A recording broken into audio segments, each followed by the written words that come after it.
Olá, bem-vindos a mais um E aí, professor? Olá, Walter. Oi, Martin.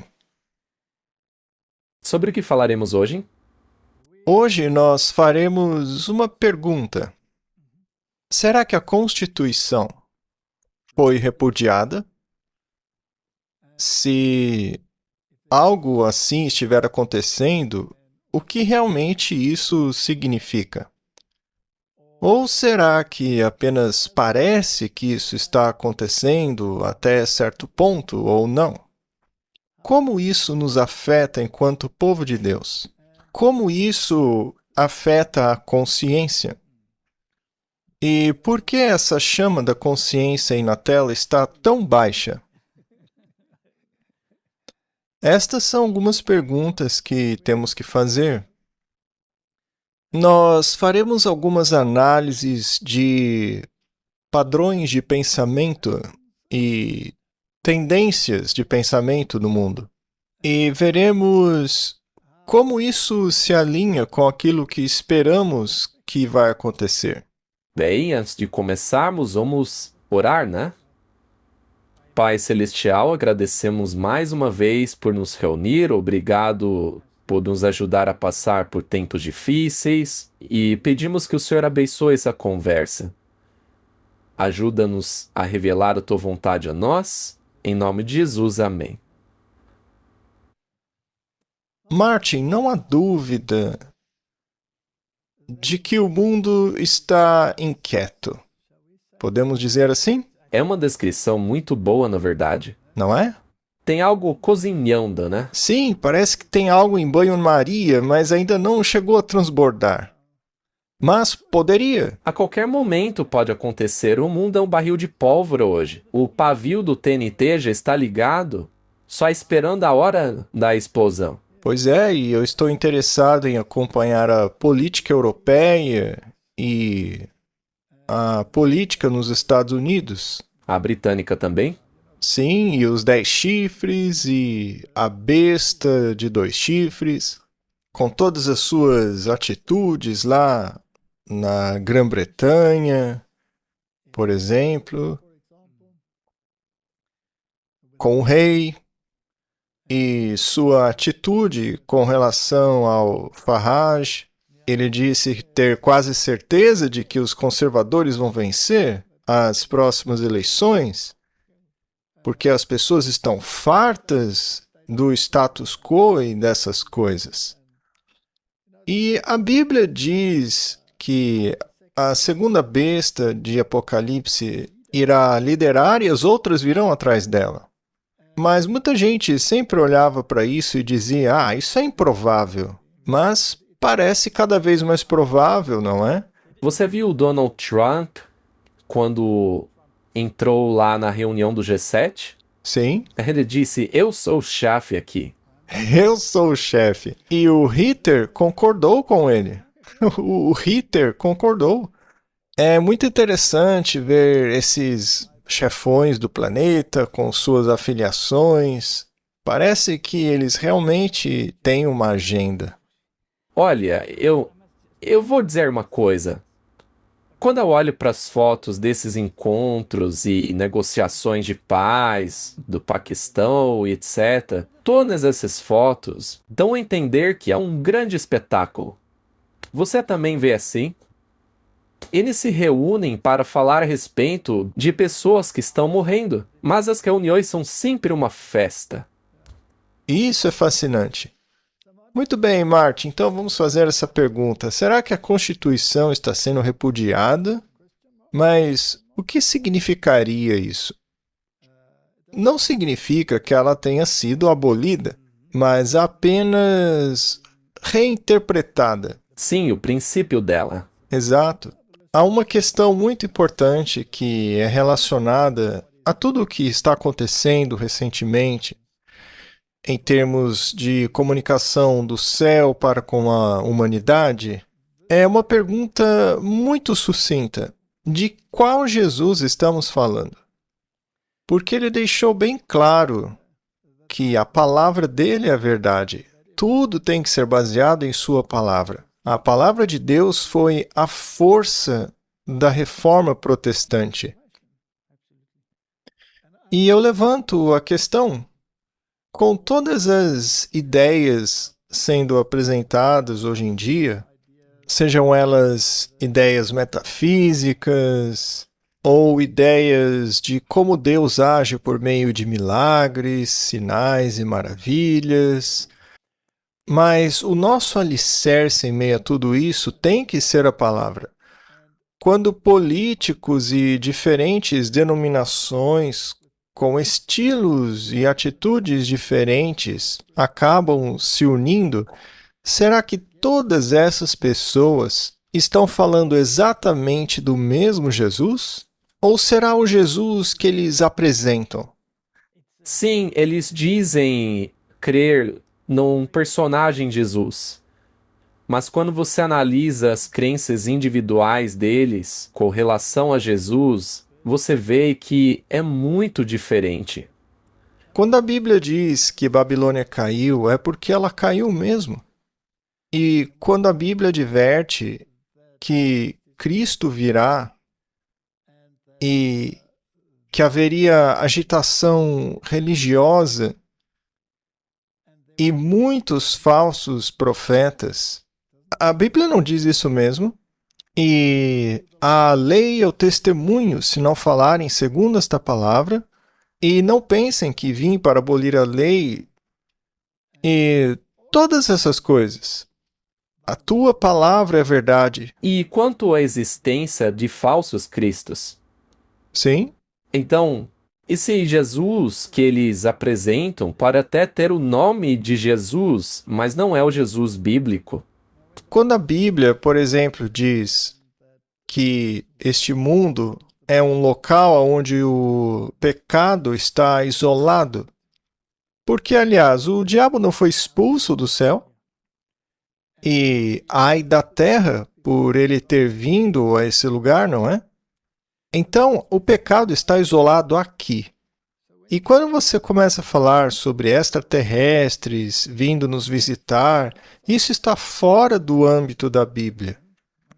E que entidades são essas com as quais estão conversando? São mesmo extraterrestres reais ou forças demoníacas? Será que eles estão se fazendo passar por Cristos? Que estão fazendo desta Terra um grande experimento em meio ao universo? A Bíblia, por outro lado, diz que por meio dele todas as coisas foram feitas e sem ele nada do que foi feito se fez. A Bíblia diz que ele veio a este mundo e que este mundo foi criado por ele. Ainda assim, eles não o conheceram? Então, Martin, todos esses assuntos estão sendo discutidos no mundo todo. E você também tem essa linha na qual aqueles que rejeitaram Cristo ainda fazem parte do povo de Deus. E também de cristãos que acham que a lei foi abolida, não é? Muitos deles, como você disse, estão envolvidos em formação espiritual, onde você tem uma técnica para se comunicar com Deus. E a sua experiência torna-se a norma, a verdade, até mesmo superior ao que diz a Bíblia. E você tem uma mistura de formas de meditação, sejam elas orientais ou não. Isso é misturar o cristianismo ao paganismo. Então hoje tudo serve, tudo pode. Hoje temos uma grande mistura, uma confusão religiosa. Perfeitamente dito, porque esse é o problema. Hoje em dia eles todos se uniram, mas na verdade pensam de forma muito diferente. E como podem dois caminhar juntos se não estiverem de acordo? Como é possível o cristianismo unir-se a pessoas que não ensinam que Jesus é o único caminho para o céu? Afinal, a Bíblia é muito clara ao afirmar que ninguém vai ao Pai senão por meio dele. Então, se você excluir Jesus, isso é muito problemático. Sim, Deus releva o tempo de ignorância, mas não é exatamente o assunto da conversa de hoje. Nossa conversa gira em torno de uma corrente muito interessante no mundo de hoje. Hoje tem-se a mentalidade do vale tudo. Ah, sim. Há também a mentalidade de regionalizar as coisas. Mas qual metodologia você vai usar para regionalizar? Tem ideologias diferentes por aí. O Islã prega a lei da Sharia. Se você roubar, corte a mão do cara. Se você não usa burca, então chicoteie a mulher. Ou então envie o sujeito para a prisão. Já o povo do Ocidente diz, não, a gente prefere os padrões cristãos. Mas então, ora, qual mentalidade nós vamos adotar? Bom, finalmente chegaram à conclusão de que os países do Ocidente devem usar o cristianismo. Mas qual padrão cristão? É o da Bíblia ou das igrejas? Bem, infelizmente, das igrejas. Muito bem. Era para ser o da Bíblia, mas acabou se desviando um pouco, né? Temos também os judeus, que têm os seus próprios padrões, sua maneira de fazer as coisas. Os muçulmanos, que têm o jeito deles de fazer as coisas. Então vamos regionalizar todos. Muitas pessoas na Europa estão fartos dos imigrantes. Também na África tem muitas pessoas fartas de imigrantes. Estão se criando grandes tumultos por causa disso. Nosso país está em grande turbulência por causa disso. Os Estados Unidos estão dizendo que estão fartos dos imigrantes ilegais. Ora, isso não é interessante. Não é essa a receita perfeita para se dizer, olha, chegou a hora de voltarmos aos costumes antigos. E uma vez que estamos num país cristão, que sejam os costumes cristãos. Já os países muçulmanos adotarão o costume muçulmano. Os judeus, o costume judaico. Vamos simplesmente fazer um acordo abrâmico e isso já resolve o problema que é Jesus. E aí a gente segue por essa linha. Mas o quanto você vai se empenhar nessa direção? Quanta força você está disposto a usar para implementar a sua agenda? Talvez disposto a jogar algumas bombas. Talvez você possa recorrer a grandes batalhas entre ideologias, especialmente na arena esportiva. Que tal colocar um versículo no seu boné, hein?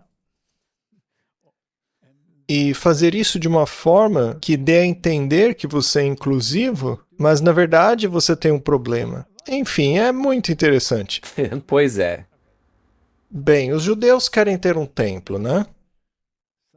Hoje em dia eles dizem que no passado o governo era bastante secular, mas que agora as coisas estão mudando e o governo está com forte viés religioso. Os Estados Unidos não eram a mesma coisa, com o governo muito secular, mas agora tornando-se muito religioso.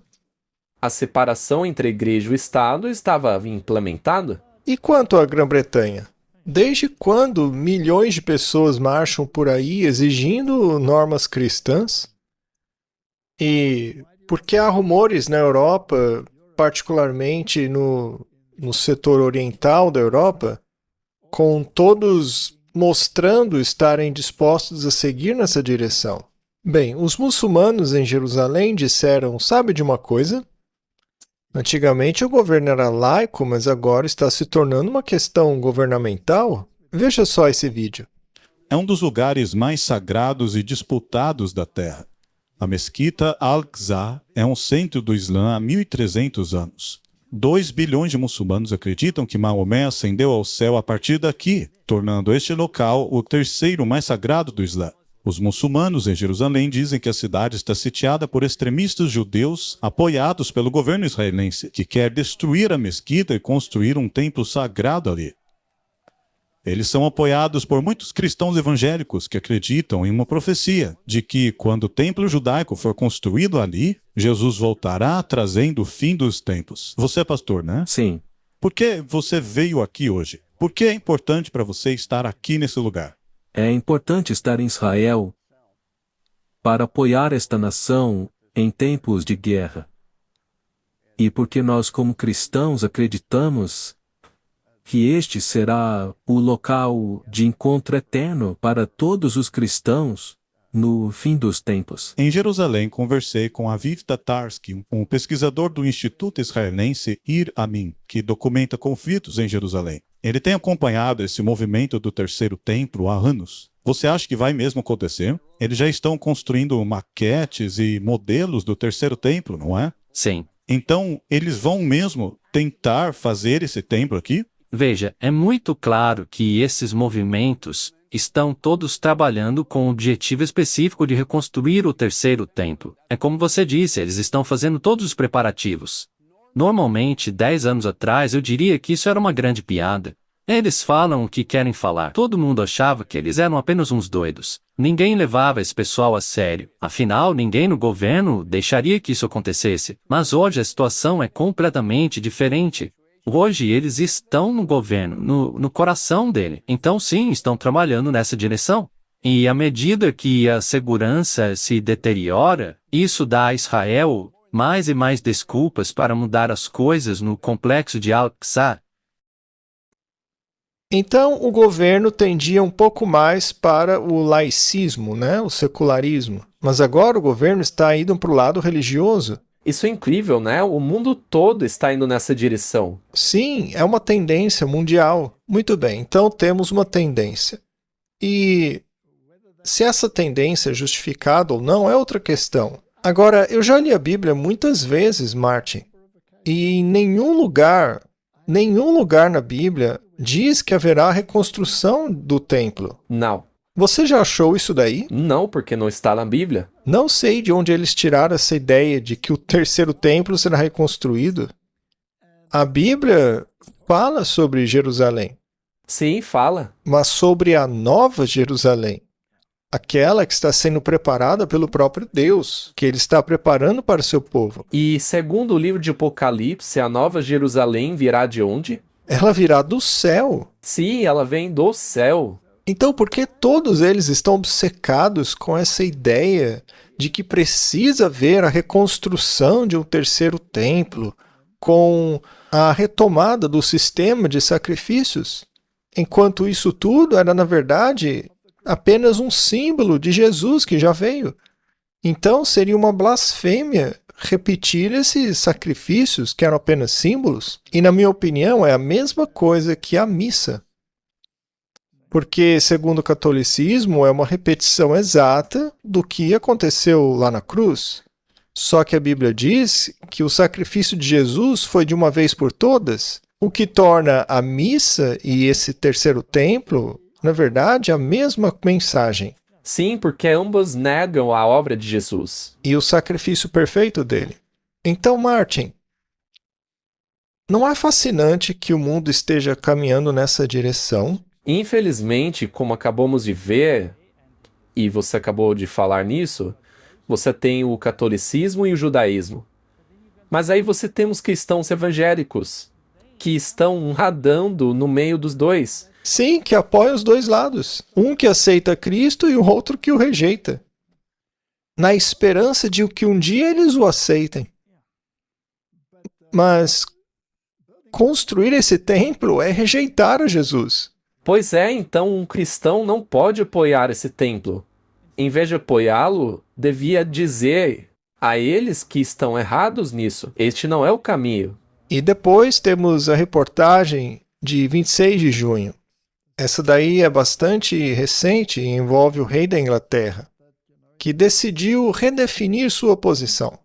Ele disse a este jornal claramente quais são suas intenções. Diz assim: rei pretende proteger nação multirreligiosa, mas sempre foi dever do rei proteger a fé protestante.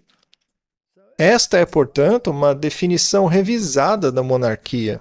A função oficial do rei é proteger as fés, mas não, o dever dele sempre foi proteger a fé.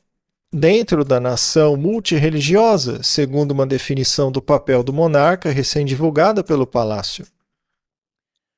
O rei, que é o governador supremo da Igreja da Inglaterra, irá proteger o espaço para a fé.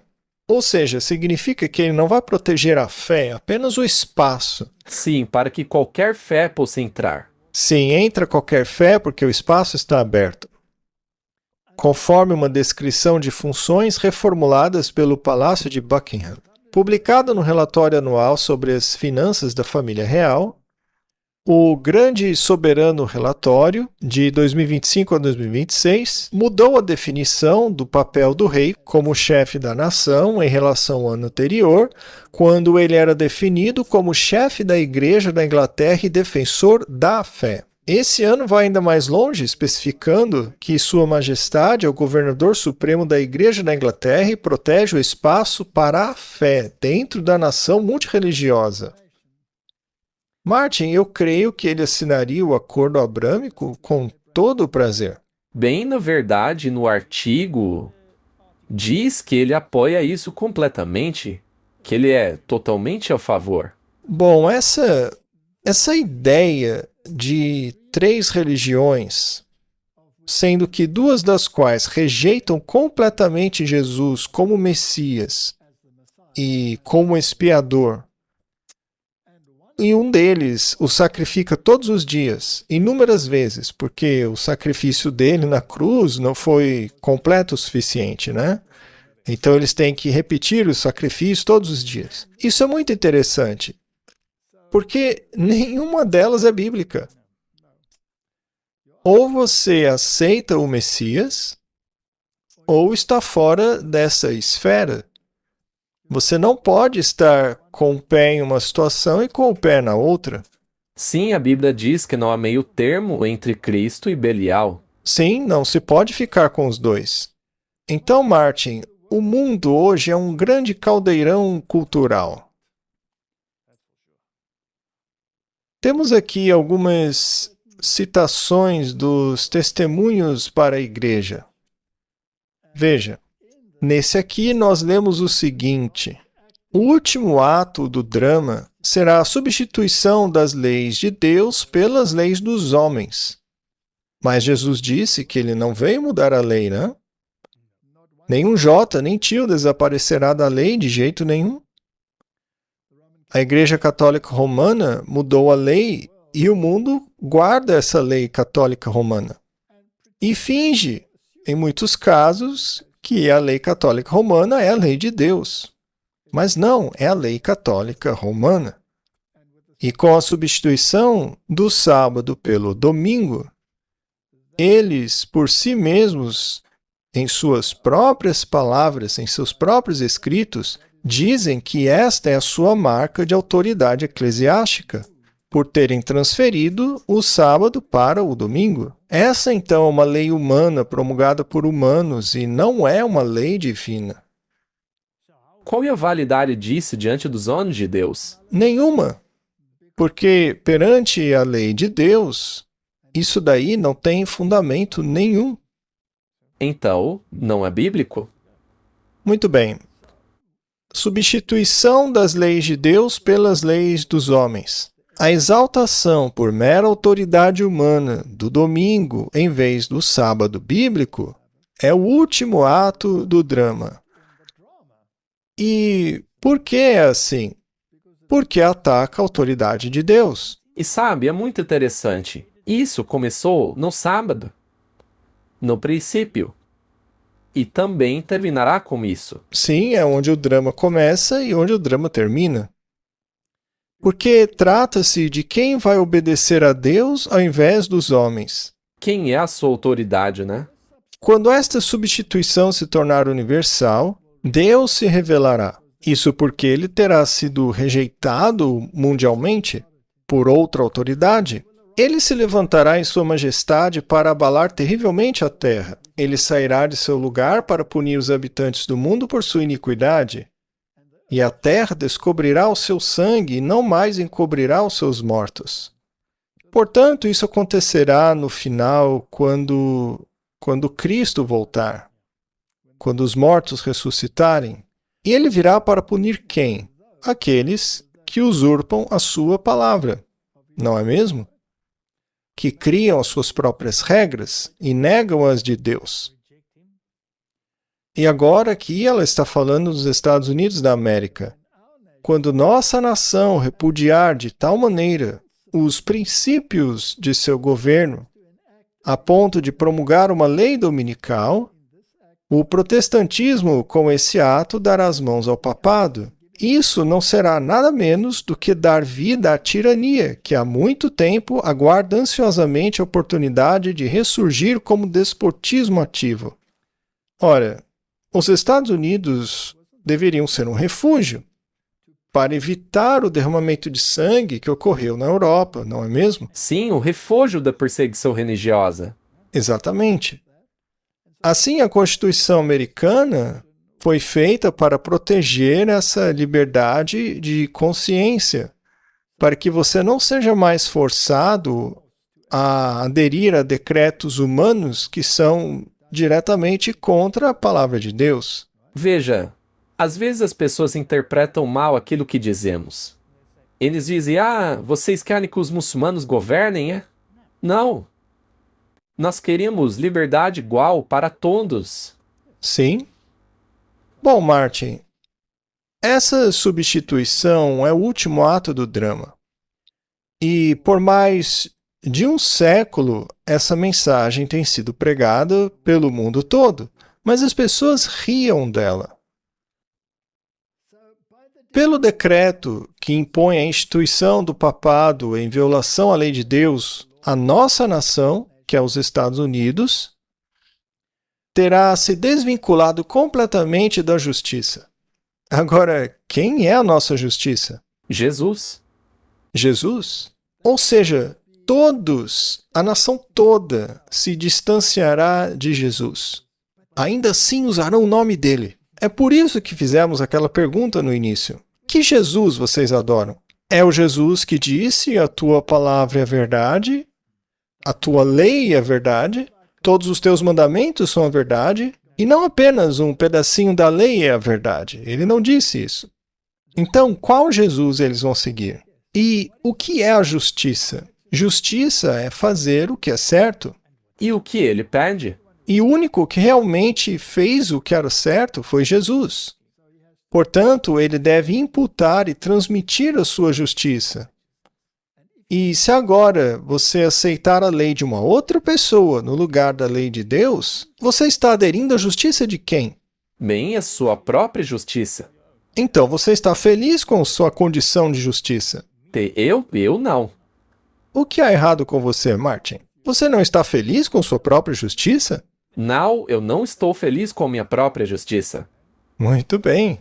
Veja, Martin, quando você dá as costas para o que Deus disse, claramente na Bíblia, e abraça o que a besta do Apocalipse, ou seja, o papado, diz, então você está virando as costas à verdadeira justiça e aceitando uma justiça falsa. E é isso que está acontecendo. Quando o protestantismo estender a mão através do abismo para agarrar a mão do poder romano, quando alcançar o outro lado para unir-se ao espiritismo, interessante. A gente estava falando sobre isso no início, né? Sobre a formação espiritual, essa religião experimental nas igrejas hoje, que tudo isso é espiritismo. Porque você está lidando diretamente com comunicações que não são filtradas pela palavra de Deus. Você está, na verdade, falando com demônios? Essa é uma afirmação dura, Martin. Sim, mas é 100% bíblica. Nós não temos comunhão com demônios, diz Paulo. Então, quando você pratica necromancia, Ou seja, falar com mortos, quando você tenta falar com Maria e com os santos que já morreram, quando pensa que esses santos católicos que já morreram estão vivos lá no céu, todos felizes. E, aliás, onde está Jesus nisso tudo? Pois é, eu vi um documentário de uma senhora cristã que canaliza Jesus. Mas qual Jesus? Bem, que Jesus seria esse uma vez que ele se manifesta por canalização? Enfim, Martin, eles vão estender a mão sobre o abismo para pegar a mão do espiritismo. Vão se agarrar a entidades estranhas que se apresentam como algo que não são. Sim, eles se apresentam como anjos de luz. Pois é.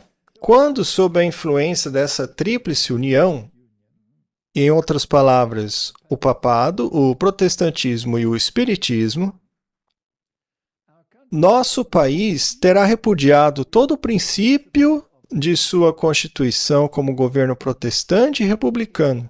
Veja, e não diz que eles vão abolir a Constituição.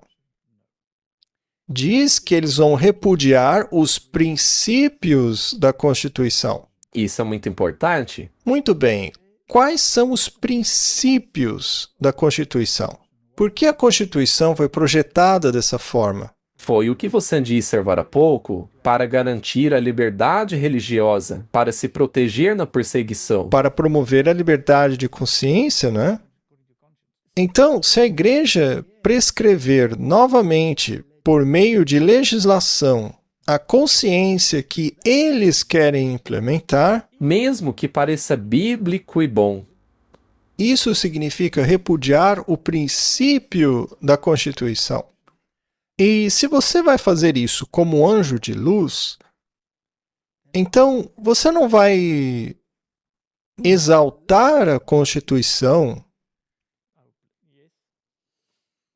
como se estivesse aceitando os seus princípios, enquanto, na verdade, está desrespeitando os mesmos? Vamos ver isso de novo. Nosso país terá repudiado todos os princípios de sua Constituição, ou seja, a essência, o núcleo para que foi projetada essa Constituição, para evitar a coerção. Como governo protestante e republicano, irá tomar providências para a propagação de falsidades e ilusões do papado. Aí saberemos que chegou a hora das maravilhosas obras de Satanás e o fim está próximo. Essa é uma afirmação muito profunda. A questão é se isso está acontecendo hoje em dia, né? Muito bem, no livro O Grande Conflito está escrito: até então, aqueles que apresentaram as verdades do terceiro anjo têm muitas vezes sido considerados meramente alarmistas. Ou seja, isso nunca vai acontecer. bem, eu acho que nós nos enquadramos nessa categoria. Com prazer, né? Com prazer. Suas previsões de que a intolerância religiosa ganharia força nos Estados Unidos e de que a Igreja e o Estado se uniriam para perseguir aqueles que guardam os mandamentos de Deus, foram taxadas de infundadas e absurdas. Afirmava-se com convicção que esta terra jamais poderia deixar de ser o que sempre foi, uma defensora da liberdade religiosa. Este é o princípio da Constituição. Contudo, à medida que a questão da imposição da observância do domingo é amplamente debatida, percebe-se a aproximação do evento que por tanto tempo foi posto em dúvida e desacreditado. Assim, a terceira mensagem produzirá um efeito que não poderia ter causado anteriormente. A terceira mensagem é: não aceitem a marca da besta. E a própria Roma nos diz qual é a marca do seu poder, o que a define como besta. E o protestantismo sempre compreendeu isso ao longo dos séculos, mas hoje em dia já esqueceu. Bom, não está acontecendo exatamente isso. Nós estamos caminhando nessa direção. Exatamente. E esta profecia, que foi ridicularizada e posta em dúvida por tanto tempo, não está prestes a acontecer? Bem, vamos analisar o que está acontecendo para ver se é o caso. O que foi que ela disse mesmo? Parece estar se aproximando. Então vamos ver se está de verdade. Será que está se aproximando, Martin? Será que vão parar de nos ridicularizar e começar a nos perseguir? Ah, sim. Muito bem. Martin, sabe? É como um gato se aproximando de um rato. É bem suave. Ele começa sondando, aí dá um passo, aí outro passo. E o pobre ratinho não tem a mínima ideia do que está acontecendo. E de repente é atacado. É verdade. Hoje eles parecem tão inocentes. Vamos dar uma olhada. Primeiro temos esse artigo cristão. Martin, você disse que estávamos nos aproximando disso, né? Devagarinho. Assim como esse gato. Em 2025, que já ficou para trás, né? Os legisladores republicanos da Dakota do Norte apresentaram um projeto de lei para reconhecer a realeza de Jesus Cristo. E isso é o oposto do que o rei Carlinhos está dizendo. Pois é, ele está fazendo exatamente o oposto disso. E eu posso chamá-lo assim porque ele tem a minha idade, então não estou sendo desrespeitoso com ele.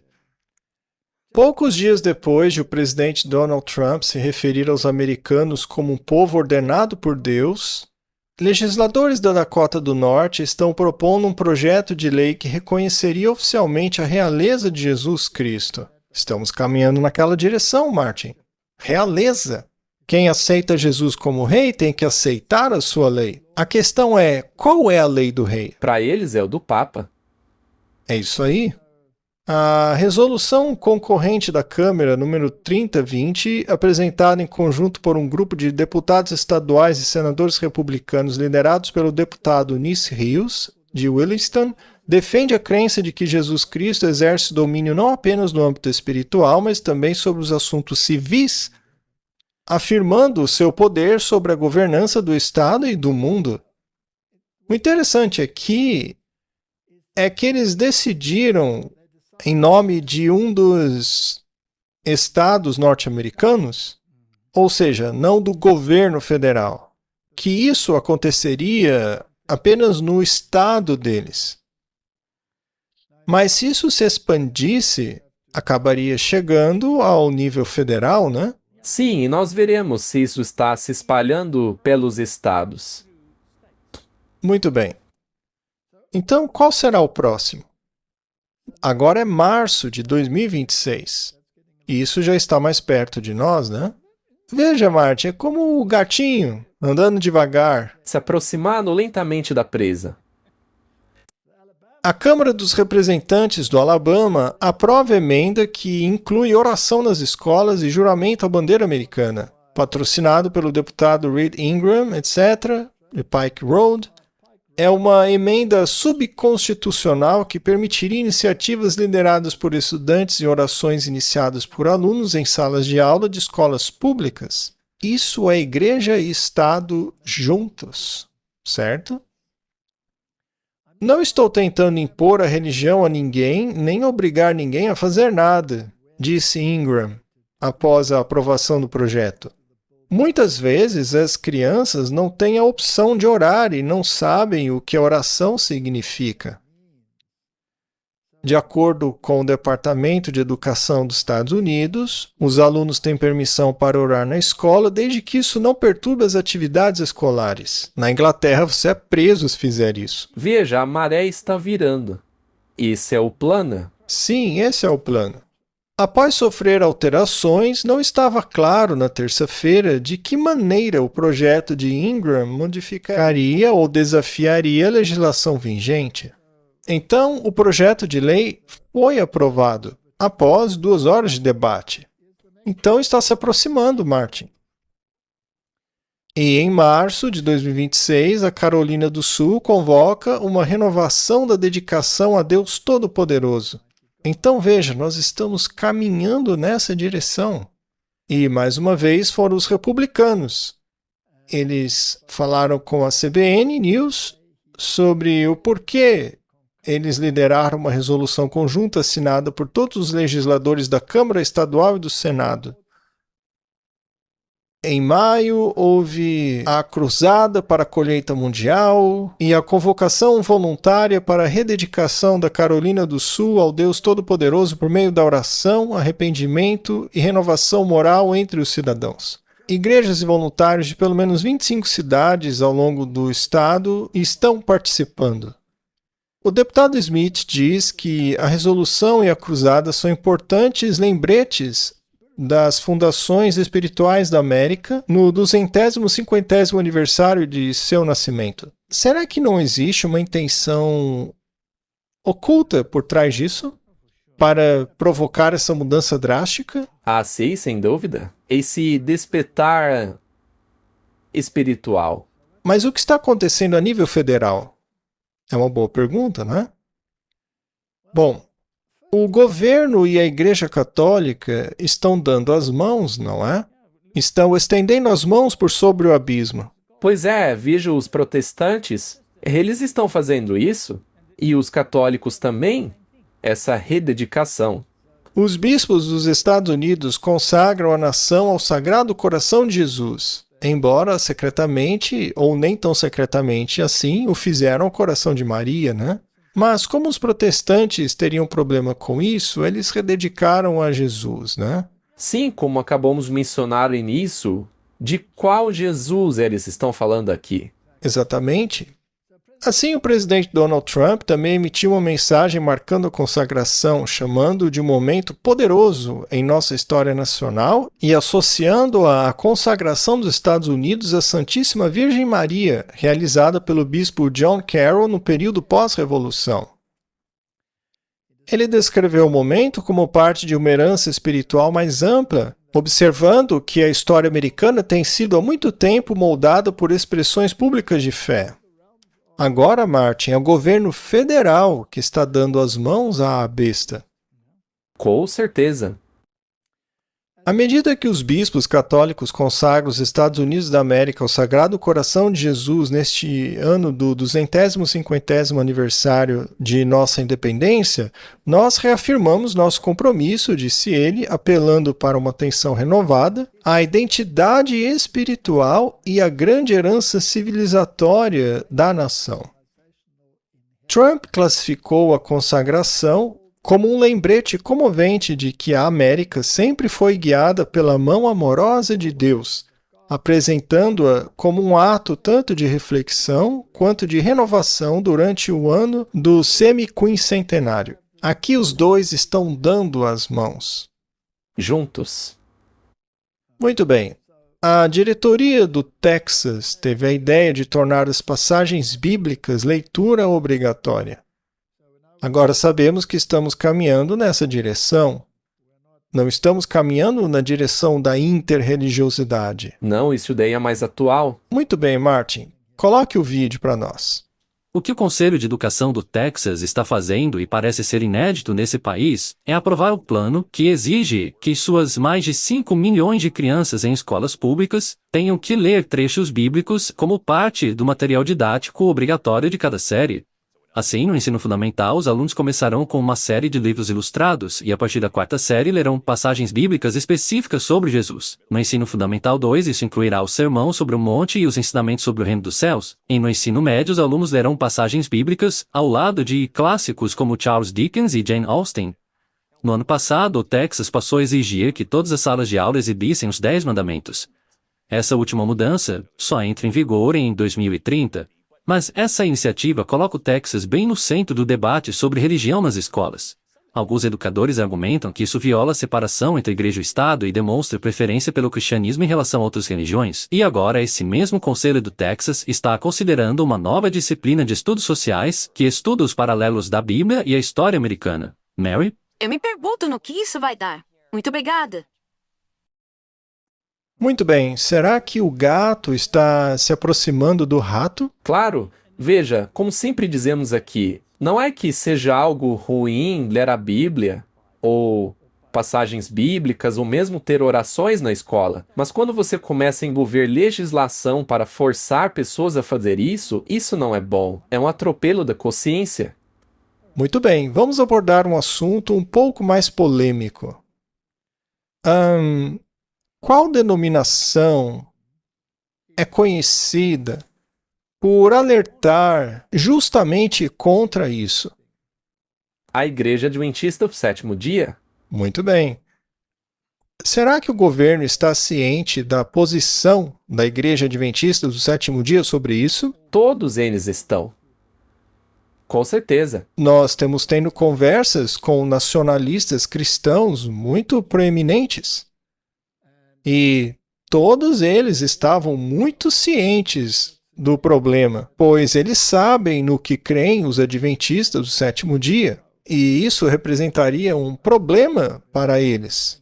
E eles não estão dispostos a lidar com isso, não é? É isso mesmo. Temos aí a entrevista com o Douglas Wilson.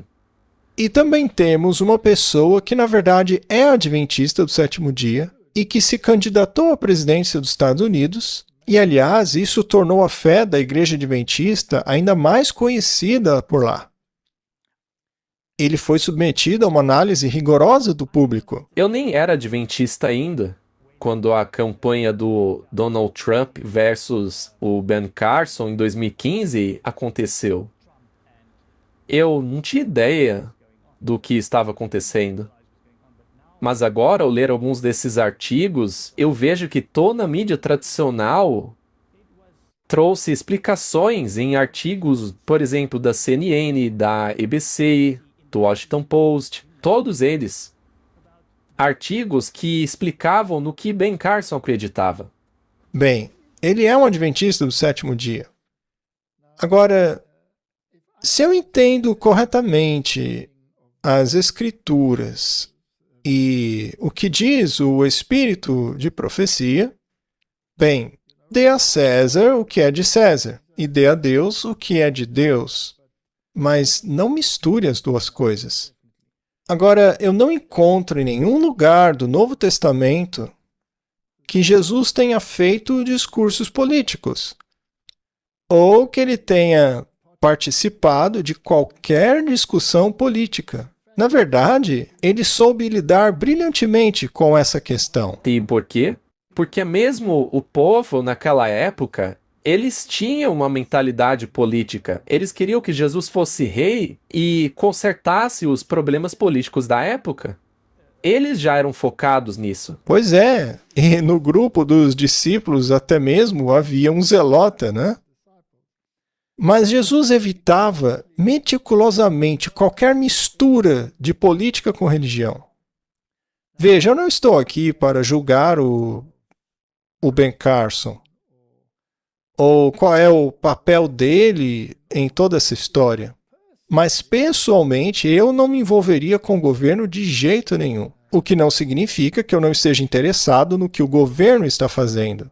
Mas eu não me envolveria com ele. E temos exemplos de situações semelhantes, como, por exemplo, Daniel, José, Esther. Mas você acha que ainda é tempo de ser uma dessas pessoas? Bem, a situação atual é que você precisa se alinhar com entidades religiosas envolvidas com esses movimentos. E se você sabe que essas entidades religiosas não estão em sintonia em termos de obediência à lei de Deus, isso é um problema, não é? Principalmente considerando que o Deus a quem eles servem não é o que servimos. Essa é uma pergunta a se fazer. E no caso de Daniel ou de qualquer um deles, qualquer um que tenha servido um papel importante, eles foram chamados pelos reis para agir em relação a essas questões devido a certos eventos que demonstraram que eles eram muito confiáveis, ou porque Deus tinha intervido de uma maneira muito especial, como foi no caso de Daniel na cova dos leões, por exemplo, ou os 3 amigos de Daniel lá na fornalha, né? Então, essas situações acabaram sendo maneiras de propagar a mensagem de Deus. Agora, é possível que Ben Carson seja como um cavalo de Troia? Ou que ele esteja ali para dar destaque e preeminência a uma certa situação ou uma determinada ideologia, mostrando que ela entra em conflito com a palavra de Deus? Bem, a história dirá se o fato dele estar ali é algo aprovado por Deus ou se não é. A história dirá. Vamos ver. Não podemos julgar agora nesse nível. Mas o fato é que uma das pessoas que hoje defende a união entre a igreja e o Estado, por acaso é um adventista do sétimo dia. E, de novo, eu repito, pessoalmente, eu não seguiria esse caminho. Bem, eu também não. Eu creio que o espírito de profecia é bastante claro quanto à união entre a igreja e o Estado. Mas, como não somos profetas, vamos ver aonde essa história vai dar, né, Martin? Vamos apenas acompanhar os acontecimentos. Mas o que podemos definitivamente concluiu com essa história é que o adventismo do sétimo dia vai ganhar destaque, não é? Sem dúvida.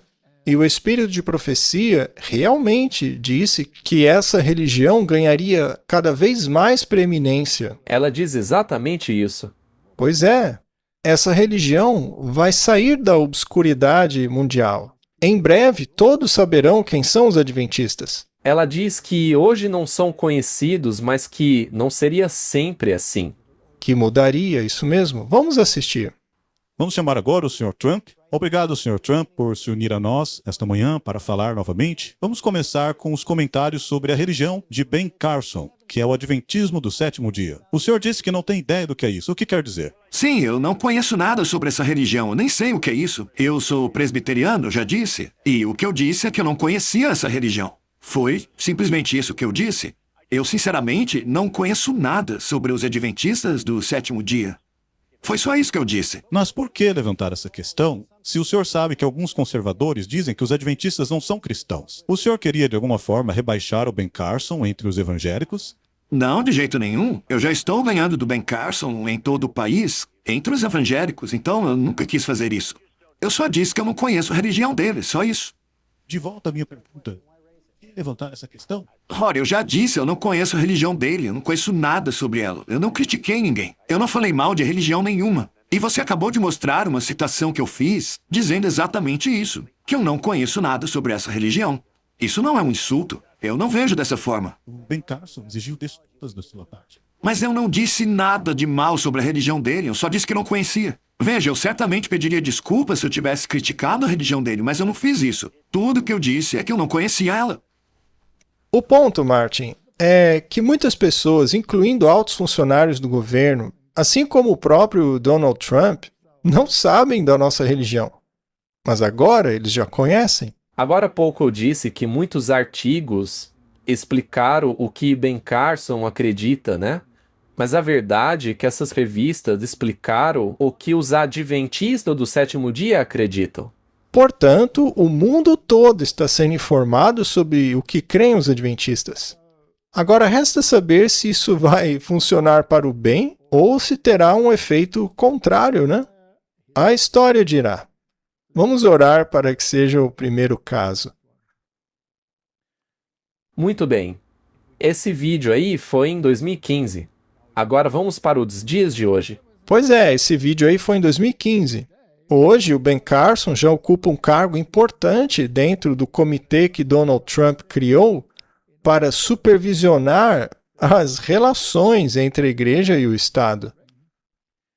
E atualmente estamos numa situação em que, antes da grande comemoração do aniversário dos Estados Unidos, parece que tudo está se encaixando perfeitamente. Não apenas governos estaduais, mas o governo federal está tomando uma atitude muito importante em relação à união da igreja com o Estado. Então temos que descobrir o que é que tem de tão especial entre a igreja e o Estado que poderia ser contrário à Constituição em seus princípios. Vamos analisar isso em uma sequência lógica. Vamos analisar. Isso daí é muito recente. Veja só. Eu estou entre um dos maiores defensores da fé e da religião de nossa nação. Estou aqui com o relatório da Comissão Presidencial sobre a Liberdade Religiosa. Que trabalho fantástico. O vice-presidente da comissão, Dr. Ben Carson, meu amigo, que originalmente era o meu oponente, né? Ele concorreu muito bem nas eleições, mas eu não gostava de concorrer contra ele, porque ele era um sujeito difícil, mas era um grande cavaleiro. A grande questão é que, após 103 testemunhas, após 7 meses de depoimentos, após 200 páginas de depoimentos que estamos apresentando, hoje descobrimos que havia um tema constante. A esmagadora maioria das nossas testemunhas afirmou ter sido atacada e punida. E o que foi usado contra elas foi uma frase que não está na Constituição. Essa frase é separação entre igreja e Estado. A esquerda usou essa frase, que era apenas uma linha, em meio a centenas de cartas de Thomas Jefferson, para bater e martelar em pessoas de fé nos últimos 70, 80 anos. Esse relatório deixa bem claro que queremos nos certificar de que os americanos entendam que eles não podem mais ser atacados com esta frase. Recomendação número 1. Instruir o Departamento de Justiça a emitir orientações, esclarecendo o entendimento adequado do estabelecimento da cláusula e a separação entre Igreja e Estado. Sobre a questão da Igreja e do Estado, isso foi usado como martelo contra quase todas as nossas testemunhas. Uma das recomendações importantes que fizemos, caso isso aconteça no futuro, se alguma pessoa de patente superior nas Forças Armadas ou superintendente de distrito escolar, alguém no sistema de saúde, quem quer que seja, que use isso como arma contra alguém, queremos que saibam que em muito pouco tempo, quem usar essa questão da separação entre Igreja e Estado como se fosse um negócio oficial do Estado, esse funcionário público vai ter que explicar por escrito como tal pessoa violou a Constituição. Porque, eu repito, a separação entre Igreja e Estado não está prevista na Constituição. E a partir de hoje, se alguém disser isso para você, se essa pessoa ocupa um cargo público ou servir a qualquer agência federal, eles vão ter que explicar exatamente como você está violando a Constituição. Porque se você não está fazendo isso, a partir de hoje, essa frase já não terá poder nenhum contra qualquer pessoa de qualquer fé nos Estados Unidos. Obrigado. Eu vou trazer a religião de volta com muito mais força. Vejam, a religião tem tido um ressurgimento tremendo em nosso país. Eu nunca vi nada parecido. Eu acho que essa comissão tem feito um trabalho extraordinário. Eles fizeram muita coisa no último 1 ano e meio. E eu me sinto muito honrado por estar sentado aqui. Eu acho que eu participei disso também. Mas eles fizeram recomendações muito fortes e agora temos que convencer as pessoas a cumprirem essas normas. Muito obrigado. Martin, eles já deixaram bem claro que é basicamente ilegal você afirmar que a igreja e o Estado são separados. Não é? Foi isso mesmo? Posso entender assim? Sim, foi basicamente o que disseram. Esse certamente é um grande passo. Mas agora, Martin, como isso repudia os princípios da Constituição? Isso repudiaria se uma determinada lei fosse introduzida com base nessa decisão. Porque se isso que eles disseram for apenas uma afirmação, tudo bem. Mas se uma lei vier junto a isso, aí é um passo importante para... E na verdade está extrapolando os limites do que representa, da liberdade religiosa. Então, eles não estão falando em jogar a Constituição no lixo. Não, eles estão defendendo. Só que eles vão aplicar a Constituição de maneira que viole certos princípios de consciência. Vamos ver como os principais influenciadores e tomadores de decisão do setor estão pensando a respeito. Eles chegam ao ponto de dizer que se alguém disser que a igreja e o Estado são separados, ou se usarem isso para justificar qualquer uma das questões de esquerda, ou alguma coisa lacradora, que eles deveriam ser destituídos do cargo. Isso é um passo adiante. Isso é dizer, olha, fiquem de olho, estamos pressionando vocês, viu? Eles estão começando a coagir o outro lado agora. Você vai perder seu emprego e sem emprego não poderá comprar nem vender, porque não terá mais dinheiro para nada, certo? Agora vamos para a marca da besta, para a alteração da lei de Deus. Se as leis de Deus fossem substituídas por leis humanas introduzidas pelo papado, como isso se encaixaria? Vamos ouvir o que algumas pessoas têm a dizer. Primeiramente, considerando a situação atual dos Estados Unidos, se você me perguntasse, eu diria que acredito piamente que o Departamento de Saúde Pública do Texas, a Segurança Nacional, deveriam patrulhar as igrejas hasteando bandeiras do orgulho LGBT e destituir os seus ministros, tirá-los do púlpito, tomar as suas propriedades e leiloá-las. Eu acredito que isso deveria acontecer. Mas não vai acontecer aqui no Texas, pelo menos não nos próximos 10 anos. Quem sabe um dia, né? Na prática, eu acho que estamos muito longe disso. Mas se você que está assistindo for um político, não diga que vai fazer isso, hein? Por enquanto, não dá para fazer isso. Esse é um ponto importante que tem que ficar claro.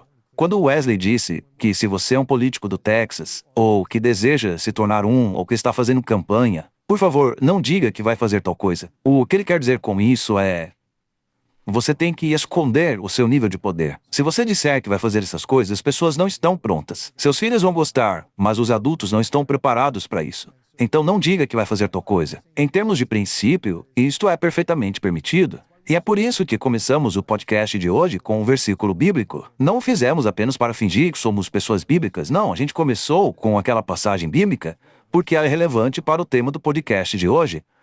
E o tema de hoje deriva disso. A passagem que lemos é sobre Josias em 2 Reis, capítulo 23. Não apenas era permitido, como era justo aos olhos de Deus. Então, em princípio, em teoria, o Estado entrando na cidade de Austin, no Texas, para depor, confiscar as propriedades de igrejas que levam as bandeiras do orgulho gay, eu acho que sim, sinto muito. Essas igrejas têm que perder suas propriedades. Tem sim que tirar as propriedades delas. E com relação a destituir os ministros do seu sacerdócio, eles podem depô-los. Eles deviam ser presos, aí não podiam mais pregar. É verdade. Deviam prendê-los. Seria maravilhoso. E esses pastores seriam presos por quê? Porque propagaram publicamente blasfêmias contra o Senhor Jesus Cristo. E por isso vocês vão para a prisão ou pagar uma multa absurda, que na prática não resolve as coisas, né? Mas algo tem que ser feito que impeça aquela pessoa de ser pastor, porque na verdade ele não é um pastor, ele é um lobo. E o Estado deve tomar a propriedade dele e leiloá-la às igrejas fiéis. E, em princípio, isso é totalmente permitido. E não apenas é permitido porque o rei Josias já fez isso há milhares de anos, mas há precedentes históricos para isso mesmo dentro do contexto americano. Não é uma coisa só bíblica, é uma coisa americana. A gente vive dizendo, temos que voltar às raízes dos fundadores americanos, temos que resgatar a nossa herança americana. Você quer mesmo isso? Maravilha! Então comece a punir os blasfemadores. Comece a reinstalar as leis do sábado. Isso é americano. Não é uma coisa só bíblica, é americana. Não é só permitido, como é a coisa certa a se fazer. É uma virtude fazer isso. Esse é o ponto. Agora, com relação à aplicação disso, embora seja algo bom, ainda não é viável. Esse discurso vai marginalizá-lo. Esse tipo de discurso de pureza vai acabar te colocando no banco de reservas. Vai tirar, como eu disse, tirar você de cena. Então tem que se tomar cuidado. Se você for um candidato e quer fazer essas coisas, não diga em público que vai fazê-lo. Pelo menos ainda. Mas esse é o objetivo para o qual estamos trabalhando. Martin, ele não poderia ter deixado mais claro. Acho que se você ler o Grande Conflito, se começar a ler o Espírito de Profecia e colocar o contexto bíblico, o que ele está falando não é pura profecia? Sem dúvida. Ele não quer punir as pessoas? É exatamente o que diz a Bíblia. Mas não fale para as pessoas. Não. Mantenha isso em segredo na sua agendinha subliminar. Mas eles estão trabalhando para isso. Eles vão chegar lá, vão se livrar de todas essas pessoas que eles não gostam, e aí terão a sua própria justiça, que não é a justiça de Cristo, porque a lei deles é diferente da bíblica. Martin, o gato está prestes a atacar o rato. Bem, ele definitivamente está perto do rato já. Eu não gostaria de ter nada que ver com essa gente, Martin. Não quero ter nada que ver com essa união entre o papado, o espiritismo e esse protestantismo decadente. Caiu a Babilônia. E essa casa se tornou casa de demônios? De toda ave impura e detestável. Um falso Espírito Santo, conduzindo a humanidade num caminho que repudia todos os princípios. E isso sob o pretexto de defender a Constituição. Mas não revele ainda o seu plano.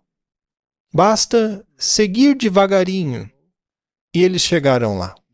E eles vão conseguir o que querem. E segundo eles mesmos, qual é a lei que eles querem reintroduzir? As leis dominicais. Sabáticas, segundo eles. Dominicais ou do sábado? Dominicais. Eles chamam de leis sabáticas, mas o sábado para eles é o domingo. É o sábado papal. Então, Martin, Hebreus 10:37 diz: Porque ainda um pouco de tempo e aquele que há de vir virá e não tardará. Essa gramática é excelente. É linda? Eu amo isso. Sim, é um texto muito bem escrito. E não tardará. Martin, se a marca da besta for a última coisa a ser implementada, então isso aí é uma promessa. E o meu Deus não pode mentir. Ele não mente. Ele nunca deixou de cumprir uma promessa. Nosso Deus não fica escondendo as coisas com segundas intenções. Ele nunca fez esse tipo de coisa. Nosso Deus não faz nada nas trevas. Nada. Ele não guarda segredos. Nada que ele faz é em segredo. Nada. Veja, a própria metodologia dessas pessoas é duvidosa. Mais um pouco de tempo. Eu acredito que esse pouco de tempo já se tornou bastante tempo. A vela da imagem do início do programa já está quase no fim, Martin. E aquele que há de vir, virá. E não tardará. É uma promessa. Vamos orar. Pai Celestial, nós te agradecemos pela tua promessa. Nós sabemos que haverá um período de dificuldades como nunca houve, desde o início desse mundo. O Senhor tem sido literalmente deixado de lado e substituído por uma entidade espúria que alega ser o poder moral desse mundo. Mas a promessa permanece, e a ela nos apegamos em nome de Jesus. Amém.